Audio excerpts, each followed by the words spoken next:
To set up the Wi-Fi hotspot on Google Pixel 10 Pro, first of all we'll need to open settings on our device. Next step is to click on Network and Internet, and then we can go for our hotspot and tethering options. Here you can activate or deactivate hotspot, but to customize settings you need to click on the Wi-Fi hotspot standalone.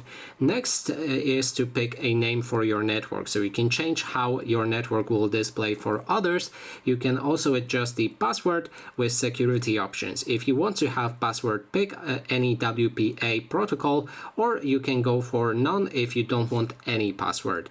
In this case, let's go for WPA3, and then we can adjust our password right here. If you don't want to change it, you can always check it up right here and then share it to somebody else. We also have an option that allows us to turn off the hotspot automatically, which will, as mentioned, disable it automatically when there's no devices connected for some time.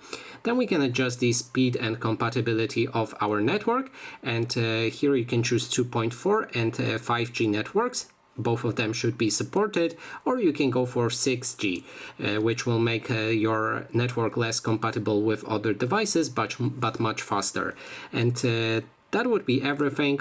Last one would be instant hotspot, and for that you need cross-device services with Google account set up. And that is everything. Thanks so much for watching.